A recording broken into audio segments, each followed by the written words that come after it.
Hello, everybody. Welcome to Lunchtime with Detroit Lions Talk. It is brought to you by the Detroit Lions on the Prowl. And today we're doing all things Minnesota Vikings versus Detroit Lions for this Sunday's game. And we have an interview with Everson Griffin that we're going to go through. We have Detroit Drew comes in and gives us a bold prediction. And we have my interview with Eric Thompson, and he is from the Daily Norseman of the Minnesota Vikings to give us a better idea of who to watch in the game and what does he think about the Detroit Lions. We'll get into that as well. But before all of that, I'm going to bring in my partner in crime, the man of Steele himself, Kurt Steele.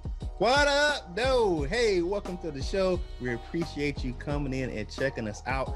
And have you noticed that I'm wearing one of the caps I wore before, but November is Salute to Service Month in honor of all my fellow veterans and the guys who are currently serving in uniform, the men and women. Right now, I will wear a different Salute to Service jersey and or cap every show until the month of November is over. So Salute to Service Month right here on Detroit Lions on the Prowl. And as always, watch the videos all the way till the end, people. It helps our YouTube algorithm and it gets our content to more Lions fans just like yourself. And so hit the subscribe button, hit the like button, hit the comments, just tell us how we're doing. Answer the question of the day. We all appreciate you right here on Detroit Lions on the Prowl. Now it's time to get this show started right now.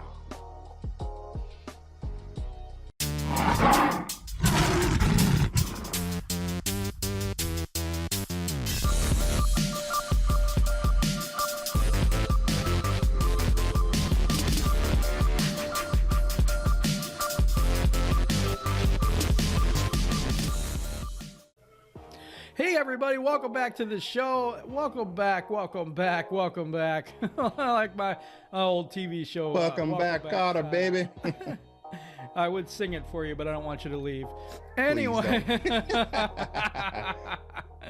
Okay, so now we're going to go right into another segment right now, and it's called The Pain Train. And we're going to talk a little bit about who's playing, who's not, all this other stuff like we did yesterday, but there's been some changes, so I want to go through that with you. So, Kurt, what do you got on Thursday's injury? Okay, let's get into this one. Wide receiver running back Jamal Agnew was a no practice again with the rib injury. Kenny Galladay is out again with that hip. Hey, he's got the gimp with the hip. Then you got Tracy Walker. He's got that limp as well with the foot. So he got to get up on that good foot so he can get back. He had no practice yesterday as well. Hey, my neck and my back. Joe Daw is out again. No practice with his back injury. Vitae is back on the good foot. Limited practice yesterday. Taylor Decker, his back's feeling a little bit better. He was limited as well. On bended knee, Christian Jones was back with limited practice as well. You got Darryl Roberts. He had a hip and a groin, so he was doing his stanky leg out there with limited practice. Danny Shelton, hey, he's got that flick of the wrist, and he's back with limited practice as well on Thursday. Desmond Trufant, hey man, rest up with that hamstring. We'll tell you when we need you. And TJ Hawkinson, big toe, must be feeling better because he was a full participant in practice on Thursday. Yeah, those notable changes. Taylor Decker's back on the mend and back at practice. Limited, he's back. Vitae, same thing. And then Hawkinson moves from limited to full practice. So we got a full dose of TJ Hawkinson this week, which we really, really need. So that's good, and that's going to be the injury report for this week. We're going to be moving kind of quickly today because we have so much to bring you today. There's so many things that we're got to bring you. And the next segment coming up is the bold prediction from Detroit Drew. Take it away, Drew.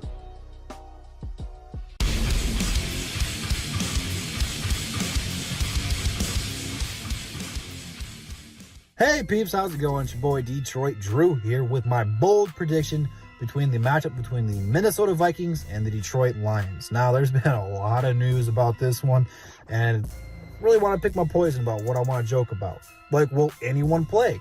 Matthew Stafford was put on the COVID list. We don't know what's going to go on with Kenny G.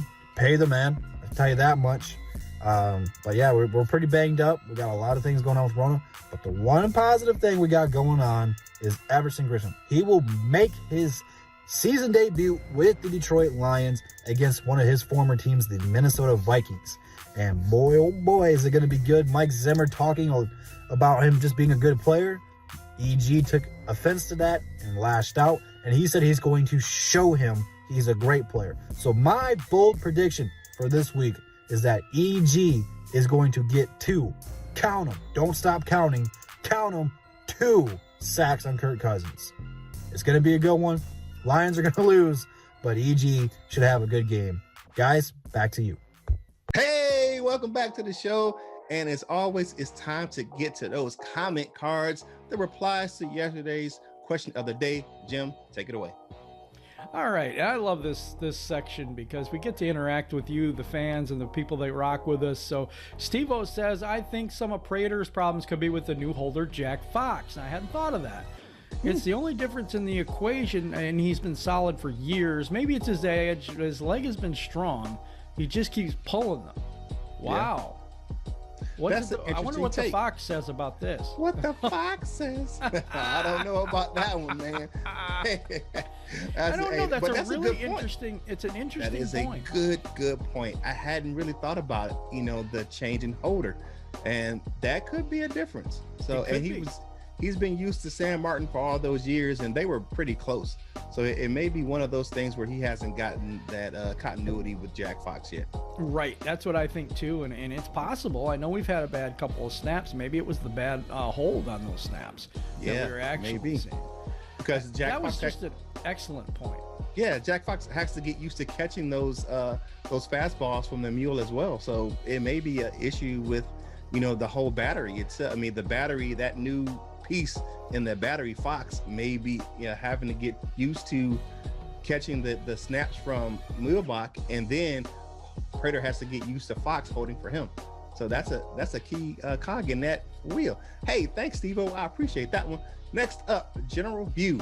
This is my guy. Shout out to General View. He says, in my opinion, we keep Prater until he missed kicks that are costing us games. Getting close. He's still the GOAT. He's still the GOAT. One pride or don't die. Or don't ride. I'm sorry. Don't ride. One pride or don't ride. And he's giving me the strong emoji and a lines emoji. So he threw up the there you go. There you go. So Dustin Powell says, good work, guys. Keep it up. Liked and subscribed. Thank you, Dustin. New to the show. We really appreciate you, and continue to rock with us. We do premiere the show at 1 o'clock every day, Monday through Friday. And then we will be on the DSA roundtables sometimes. Also on Sunday morning for a pregame show with the Detroit Sports Alliance. Shout out to my brothers on the DSA. It's been a long week. So shout out to Rachel Marie as well. She's the queen of the DSA. She holds it down for us over there as well. So shout out to her. So let's get into this last one. Mortal Films. You know, Mortal Films always brings the heat. He always gives some good comments. So he says, I think Stafford is a good quarterback, but the only reason we win, the Lions never groomed a backup or brought in a capable quarterback since drafting him. Look at how much he's done. Go high. Yeah, that's pretty good. I mean, that's a good take. I don't think since Sean Hill, we haven't had a viable backup in Detroit since Sean Hill has left. You mean Chase Daniel's not the second coming of? No. Nah, man, I don't know about that one. I mean, if he's forced to play, then we'll see. But Sean Hill was our best backup quarterback in the Matthew Stafford era. He was. And he could go out there and win us some games. So that was none of these new bozo. I mean, people. None of these new guys. It's like they bring in guys that are exactly opposite of Stafford. Right. And it's like, how you need to bring in guys that's like Stafford so that fits into the system. You can't go from one. You can go run. But you do have other teams that do that with running quarterbacks and stuff, that they'll get a backup that's more fleet of foot, shall we say, so they can run trick plays and different plays and bring him in. Yeah, but so some teams do that. I like the deal they have out there in Baltimore. They have two guys that their skill sets are comparable with RG3 and backing up Lamar Jackson out there in Baltimore. Yeah. So I like that continuity where they don't really have to change the playbook when they bring in the backup quarterback. So that makes sense too. All right, now we are going to go to some interesting comments from Everson Griffin. Don't call me good because I'm great. And we're going to go buddy. We're going to go to that right now. I got a little frustrated when I read that comment, what Zimmer said about, Everson was a good player. Like, Coach Zimmer just wasn't a good coach. He was a great coach to me. So for him to call me a good player, that kind of hurts my feelings. So, on Sunday, I'm really looking forward to playing the Vikings and showing them that I am a great player, I'm excited. I'm ready to execute. My mental health is strong. My physical health is strong. My mind is strong, and I'm ready to go out there and dominate. I'm ready to create, adapt, and, go out there and win. Hey, welcome back to the show. And what's some interesting comments about Everson Griffin? That really, to me, he created his own bulletin board hype for this game. He was like, you know what? You call me good, I'm great. I'm gonna show you how great I am. So he created his own hype for this game. So he's ready to go. And as always, please hit this. Wait a minute, Jim. What do you think about that? What do you think about Griffin's comments? They were fire, man. I'm like, I didn't call you good as a coach. I called you great, and all this stuff. I want to put some respect on my name. I'm like, okay. Let's get it. he's fired up, man. I think that was a kind of a bitter end to his career in Minnesota, where he kind of felt disrespected that they let him kind of just walk. So I think he's on that, revenge tour for going up there and playing the Minnesota Vikings. I hope it pans out because we need him with the loss of Trey Flowers. But all right, so hey, as always, hit the subscribe button, hit the notification bell so you know when you get fresh content from us right here on Detroit Lions on the Prowl. And you're about halfway there. Keep watching the videos all the way to the end so it improves our YouTube algorithm so more Lions fans like yourself can get content from us right here on the show. Now it is time for Jim's special interview with Vikings beat writer Eric Thompson. Hello, everybody. Welcome back to Lunchtime with Detroit Lions Talk, brought to you by Detroit Lions on the Prowl. And I have with me Eric Thompson of the Daily Norseman, and he's going to come in and talk about the Vikings team that we get to play this Sunday. How you doing there, Eric? Doing well. It's nice to come off a very surprising win at Lambeau last week. There's still a lot of work to do, but at least there's little glimmer of hope for the Vikings going forward here. Anybody who beats the Packers is a friend of mine. I think most of this division really don't like them very much. Okay, what do you think is the strongest part of your Minnesota Vikings team? Well, I think it was on display last week. It has to be their run game. I mean, the offensive line is much better at run blocking. And, of course, we've heard this, the running backs don't matter trend that has been going on the last few years. Dalvin Cook is kind of exhibit A against that. He is really important to this Vikings offense. The third player in team history to score 4 touchdowns last week. And to be frank, obviously the win played a big factor with the downfield passing. I think it helped the Vikings defense a little bit last week too.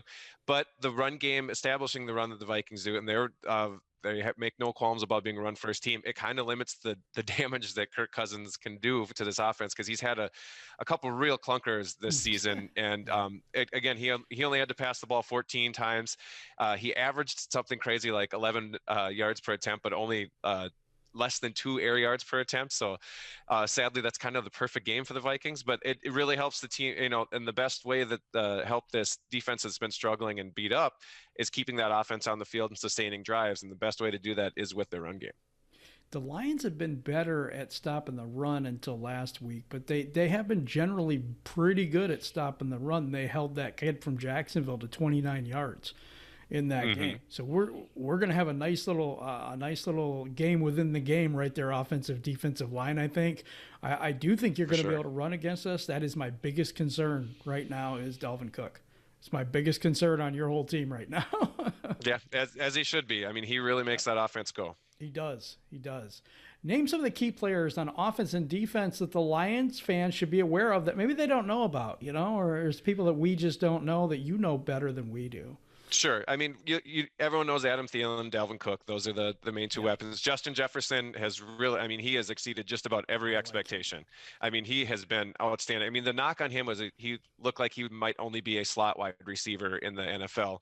But since week 2, over 80% of his snaps have come from the outside, and he got the #1 wide receiver treatment from the Packers. Again, it's a really small sample size because there was only 14 passes in the game, but Jair Alexander lined up more against Justin Jefferson, so that he's definitely something to keep track of. One that maybe might not be on the radar quite as much for Lions fans is second-year tight end Irv Smith Jr. He's getting more involved in the passing game. He's kind of the heir apparent to Kyle Rudolph. Rudolph is still in the mix, and I think you'll see a lot of 2 tight end sets, especially because the Lions like to run a lot of man, and they have struggled a little bit against the 11 and 12 the 12 and 21 kind of sets. The Vikings definitely like to run a lot of that. You'll probably see a lot of CJ Ham, the fullback for the Vikings as well. But watch for Irv Smith. He's been getting more involved. Vikings fans have been clamoring for it since he started. I mean, he had a really quiet first season, but he's had a couple games where he's shown some flashes. He can get open over the middle. He's pretty effective and taking the nickel corners down the field. So look for him. And on defense, the Harrison Smith is still one of the better safeties. He might not be the best safety in the world anymore, but he's still up there. Anthony Harris is still solid. But I think one player worth keeping an eye on is defensive end Ifeadi Odenigbo. He leads the team in pressures. He led the team in pressures before Ngakoue got traded. And now after Ngakoue has been traded and Danielle Hunter's out for the year, he's kind of the last man standing in that pass rush. Yeah. So it's not the formidable unit that we anticipated before, but Odenigbo has been making some nice plays. He's been getting to the I'd have to check on his total sack numbers, but he's been he's starting to get home to the quarterback a little bit more. Had a couple of big plays in the Green Bay game as well. So watch for him if he can get going and disrupt the passing game for the Lions a little bit. Yeah, the Lions are having struggles getting people healthy this week. There's a myriad of players out for us right now and on that offensive line as well. So might be a key to the game right there as well. Our offensive line versus your defensive line. And you didn't struggle with that name at all. I congratulate you on that. I would have had a problem with that one. Well, the good thing is I have a couple of years of practice now, and I've interviewed him a couple times at training camp, and he is one of the best interviewers on the whole team. He's an absolute blast to talk to. Oh. It must be so much fun to do that type of stuff. That must be so much fun for you. Do you feel the Vikings are better than the record indicates, and if so, why? Well, in a way, just because they've been in a couple of these close games that they quite frankly should have won. The Tennessee game got away from them right at the end. I mean, a couple 1-point in the Seattle game, same thing. It comes down to a 4th and goal. They can't make the stop that they could. So this team, I mean, literally with 2 different plays, they could be a lot better than the record. Of course, you could say that about Detroit as well. They had the Chicago game to start the season. They've had a couple of really nice classic Detroit collapses. Sorry, but yeah, for sure. they made sure that Atlanta was worse at it. They had one of their win like that of their own. So I think they're slightly. I mean, this team does have a lot of talent on it. That said, this current iteration with this defense, with so many people beat up in the secondary, it's hard to say that they're in the the upper half or a playoff kind of echelon, regardless of their record. As they're currently constructed, there are a lot of holes, especially on the secondary, because if you look at the injury report, I mean, it's the last 2 or 3 weeks, it's been the majority of them have been corners, and they were already young and kind of inexperienced to begin with. So you might see a few names that Vikings fans aren't even very familiar with. But I mean, I think finding people off the street, huh? Yeah, exactly. I mean, it was last week. 7 defensive players had career highs in snaps for their entire career. So this is a very young, very inexperienced unit, especially, I mean, they're looking at Holton Hill, who didn't practice yesterday, Cameron Dantzler, who had a really scary injury. It looked like he was, maybe out for the season. He's on, yeah, it looked really bad. Thankfully, it doesn't look bad long term, but I'd kind of be surprised if he played this week. So they're going to be... Yeah, and Mike Hughes is probably out for the season with the neck injury, which unfortunately, if he misses the rest of the season, out of 50 possible games, he's going to miss 26. So he just can't seem to stay healthy. So, there's going to be opportunities. Again, it sounds like the same for you. Kenny Golladay will be out. Trey Flowers is on IR now, so he's out. And Stafford, he may play, he may not. We don't know yet. We think he will because of the 5-day rule with the close contact. He does not have COVID, but he was in close contact with somebody who did. He needs 5 days protocol, and that 5th day is Sunday. So don't know. Without Stafford, this is a totally different team. Absolutely. But Chase Daniel does have experience beating the Vikings within the last year. Of course, that was on the Bears, and that was mostly us too. That's nothing to be proud of, trust me. Right. Exactly. Yeah. But I'd be surprised because Cameron Dantzler actually had the exact same thing happen to him last week. He was on the COVID reserve list last week, but it was just a contact thing. It wasn't him directly having it. So I would assume that the Vikings are preparing for Stafford to play. Yeah, they should be, because I believe he is. I totally 100% believe he is. But there's a lot of players on our team that may not go. So it's going to be a lot of players not playing on our team this weekend. How confident are you in this game for the Vikes? Well, it's the 2020 Vikings. I can't be that confident about anything that's happened thus far. I mean, they are 2-5. Yeah, it has been an absolute. I mean, it's been one thing after another. And again, we knew that this Vikings secondary was going to be green. That's why they traded for Ngakoue in the first place. Everyone kind of was, they basically dropped, was it 50 draft picks or so, what it's going to be with that trade with Baltimore for 6 weeks of Ngakoue, which looks terrible on his face, but you understood why they made the trade right before the season, is because they knew they were going to have an inexperienced secondary. But in pairing, in theory, Hunter and Ngakoue would have been great. Of course, they never ended up playing a snap. And now, again, with how green their secondary is, even with Galladay out, Detroit still has plenty of weapons. I think Swift, if he can get going out of the backfield, just out of the passing game. Of course, you have the fun Adrian Peterson revenge angle, and the Javon Hurst revenge angle as well. Everson Griffin's starting in this game too. Yes, which is that's going to be so bizarre to see. I mean, the Vikings were preparing to face him with the Cowboys later this year. Of course, then he got traded. You get to face him twice. Yeah, it's going to be pretty weird to see those familiar faces in New Jersey. So. I mean, I did pick the Vikings to win, but in my confidence picks, it was, I think, like out of, those ones where you can rank them from 1 to 14. I think it was like 2 or 3. I don't know what to expect for this game. I mean, I could see a blowout by 3 touchdowns by either team, just depending on the game script, because I think both of these teams, if one of the teams gets up by 10, 14 points, they can really control what happens going forward after that. Because we got up by 10, 20 points. They're probably going to be like, wow, we got them right where we want them. Well, that's We've true. had double-digit leads in almost every game. Yeah, well, the Vikings have given up their fair share too. Exactly. So I have a feeling like this game is going to end up, well, I mean, it's a Vikings and Lions. It's going to end up with one fan base going, how the hell did we lose that game? Exactly. I just don't know which team it's going to be yet. Exactly. Yeah. That's what we were saying with Atlanta, who blows the lead last, and it was them. So yeah, well, the one thing, if it comes down to a Matt Prater kick, I can almost guarantee it's going to go in. A, because it's Prater. B, there has not been a single missed kick against the Vikings this entire season. So hopefully I jinxed it just by saying that. Yeah, opposing field goal kickers, I think, are like 19 for 19 or something like that. Every extra point's been made. They have not missed yet this season. So hopefully I jinxed it, but I know better. It's indoors. It's Prater. He'll hit like a 64-yarder to win the game or something like that. Yeah, that's possible. Although he's been missing. In fact, we had a little thing on him today that he's missed 5 field goals in the last 7 games. It's against the Vikings, though. It turns every opposing kicker is a Hall of Fame. You guys are a lot like us. You know? Exactly. Yeah, we are fellow tortured franchises. That's for sure. For sure. So, what is your take on this Detroit Lions team? How do you see this team from an outside perspective? I mean, it's crazy with me with the Lions. I mean, it seems like they're stuck in an infinite loop to me. Like there's every single offseason, it's like I did it again this year. I mean, all the national writers did too. I remember listening to Mina Kimes and all these big national podcasts. It's like, I kind of like this year is the Detroit Lions. And you look at the roster, you're like, I like this piece. I like Galladay. I like Swift at the draft. I like Stafford when he's healthy is great. And the defense is getting better. Adding Okuda, that looks like a great piece. And there's always lots of pieces alike. Oh, sorry there's my dog barking at turkeys. That's okay. Special guest on the show today. There he goes. What is your dog's name? My dog's name is Oscar, and we had turkeys out in the backyard, and he had to go out and Nice. chase them. So Oscar is a special honorary guest of the show today.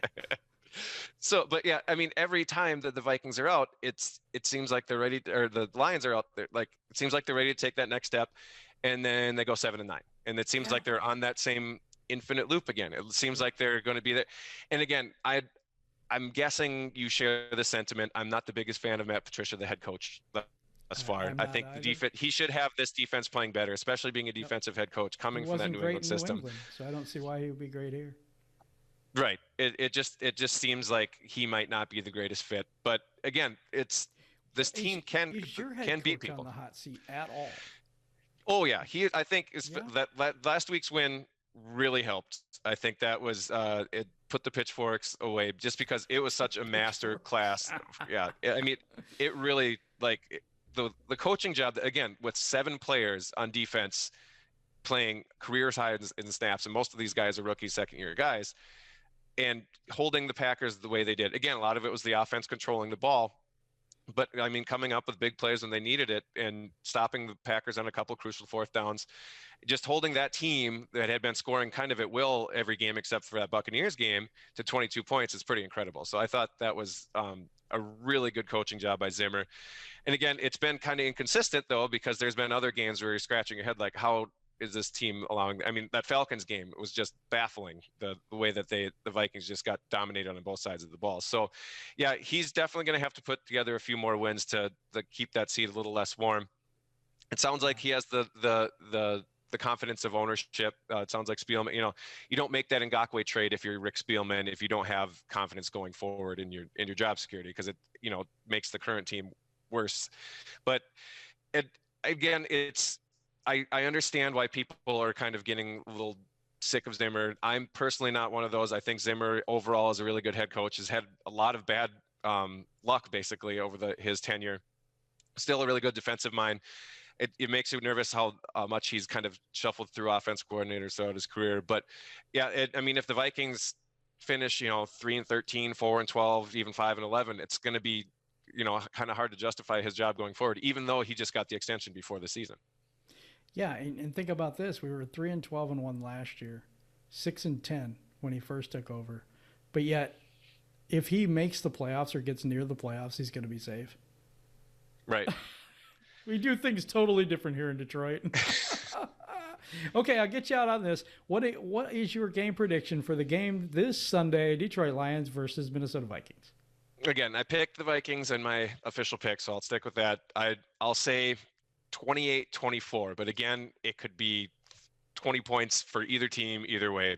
I'm kind of excited because both of these teams are so unpredictable and so up and down, but I'll stick with that with my prediction. It should be a really good game. Thank you for joining me today. Really appreciate the perspective from the other side. Thank you very much. Thank you for having me on. Wow, that was a pretty good interview, and some players to watch from Eric Thompson of the Daily Norseman. I really appreciate him coming on with us. It was a really good interview, and he's a pretty good guy, so we had a lot of fun with that. And a special shout out to Oscar, the dog. Just had to. Yeah. All right. So now we're going to go into our main course. Who do you have and why, Kurt? Hey, it is a interesting matchup. If you look statistically, the Lions do better on defense because the Vikings give a ton of yards and a ton of points on their defense, and their offense is better than our offense. So it's kind of be a strength against strength. But I'm going to say I'm going with the Lions. I'm going with the Lions in a shootout again. I'm going to say it's going to be 35-30 Lions. I have lost my ever-loving mind, but I'm going with the Lions as well. Here's my reasoning. I think that run defense can limit Dalvin Cook. I don't think they can stop him, but I think they can limit him. And if they can limit him, that hurts their offense because they have to rely on Kirk Cousins. And I would never rely on Kirk Cousins for anything, to be quite honest about it. But If You we like make that? them one-dimensional. Yeah. Oh, yeah, I think it's like that. No. And their defense is not as good as the defenses we've been playing against. No. We don't have Kenny Galladay, but we still got Adrian Peterson. I almost said Kerryon Johnson, but that's not true. He ain't doing He scored a touchdown last week. I'm all right with him. He did. He scored a touchdown. We got DeAndre Swift. We got Adrian Peterson on the revenge tour. So we'll see how that all works out. I got the Lions, and I've got them 24-21. Okay. In a lower scoring game. I got Cephas coming. I got Cephas going to come in and do some things. You know, hopefully he can get back in there and make some plays in Kenny Galladay's absence. Marvin Jones and Marvin Hall. Yeah, you know, I think we can eat. I think those guys can eat. All right. I think we're gonna be all right versus Minnesota. Okay. So let's go into who's eating who's starving, brother. Who you got? Who's eating who's starving for you? One offense, one defense. Let's go. Okay, so for my one offensive player, I believe Adrian Peterson eats today. I'm going with an all Vikings who's eating, who's starving, because on the other side, I've got Everson, Griffin. So I think those two players really want to show up and show out. They want to show their old team what they're missing, and they just want to do it because they used to play there in Minnesota and all that stuff for them too. I think those two players are going to eat on this side. Now, who's going to starve? Who's starving today? I got Jesse James, as always. I'm just kidding. As always. And I have Will Harris, because I think Will Harris is going to get the start of what if Tracy Walker can't go. He's really bad at whatever he does usually. If he's up, you know, and not covering, he's better, but he's not a great coverage guy. Okay. Who's eating and who's starving? Who's eating on offense? For me, it has to be whoever's playing quarterback. So hopefully it's Matthew Stafford, because they got a ton of injuries in that secondary, and the Lions can take advantage of the pass game. And I'll also go with TJ Hockenson as well. He can eat as well on the offense. I think he has a big game. He's been stepping up. Who is eating on the defense? I have to go with Everson Griffin as well. My man is fired up and ready to get it done. He is LFG. So he is let's freaking go. He is fired up. Let's freaking go. She is on a revenge tour in the worst way. Who is starving on the offense? It has to be Kerryon Johnson. He think he goes back into the hole. He scored a touchdown last week, but you know, keep blocking, brother. We appreciate you doing that for us. And who is starving on the defense? That's gonna be a tough one. I think it's going to be Mr. Ninja Turtle himself, the slowest guy on the field, Jelani Tavai. I think he definitely is going to be a hindrance in the run game if he cannot pick up the pace. So that's my elite. Yeah, the feet of stone. Who's eating, who's starving? That's what I got this week. And one thing, I think that you said Will Harris. I think that J-Ron Kearse gets to start. And I think but J-Ron Kearse is already playing. Yeah, he's going to be playing. He's already in the mix. I think Will Harris is going to get in there a little more because of Tracy Walker's injury. So I think he's going to get in some more. At least once or twice. Because I think Harmon and Kearse are going to start that game. I don't think they leave. Man, if they start Will Harris, man, They were starting Will Harris over Tracy Walker before that. Yeah, I'm flicking the forehead. Hey. Hey, now we come to my favorite segment of the show, and it is Dessert with my man Kurt. Hey, let's check it out. Big time re-signing this offseason for who? Protecting Matthew Stafford's blind side, Taylor Decker. And he's been living up to that contract because guess what? He has not given up a sack all season. So big shout out to the former Buckeye for not giving up a sack all season. Keep it up, my man, because we gave up plenty in the last game. So we need to get your line mates on board with you. Don't give up any more sacks going forward. That's all right. Thank you very much for that, Kurt, because you bring in it every single day. I think people really like that segment. Question of the day, if you've got to this point, question of the day is who you got? Detroit Lions or Minnesota Vikings? Give me your prediction. Give me your scores. And if you get it right, we're going to post it right up on the we will put a graphic of your name and the score and everything up on Monday's show. So please do that, because you're going to get some recognition out of that one. I just appreciate everybody for rocking with us. It was a long show today, a little bit, because we had a lot of segments and a lot of things that I thought would be really good to get to you. And I really appreciate each and every one of you watching the premiere with us and rocking with us. Keep those likes up, people. We really appreciate that. Like and subscribe and all those good things, and hit the bell. And man, you got to be exhausted after all that stuff. Take 5 for, be with your family. No, I'm just kidding. Yeah. Oh, but that's my thoughts for today. What do you got, Kurt?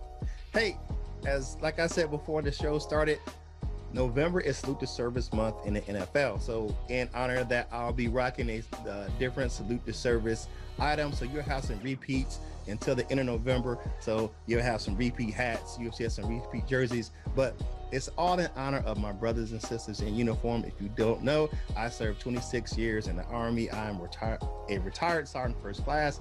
So I always got a rep for my brothers and sisters in arms who are serving and who have served. So big shout out to those individuals. And next week, don't forget, it's Veterans Day. So if you know someone that has served, please just think of veteran, because they need your support. So they go on. There's a lot of veterans out there that don't get thanked for what they do. Yep. And they put their life on the line, literally, for our freedom and for our right to vote and our right to, be free. And so I think that, like, my dad served in Vietnam, and there's a lot of us out there that when they came home, they didn't really get the respect and the thank you that they deserve. So if you see somebody who served, tell them thank you. Yeah, I make a habit of that myself. Even every time I see a Vietnam veteran, I always stop and say thank you, because they didn't get the pop and circumstance I got after my 2 tours in Afghanistan. So then they deserved it. So yeah. All right, everybody, that's going to be the show for today. We really appreciate each and every one of you. Hit the like button, hit the subscribe button if you haven't already, and please, please, please, please, please, just keep rocking with us. We really appreciate you guys. But please, if you see somebody who has served in the military, please say thank you. Thank you, and have a great day.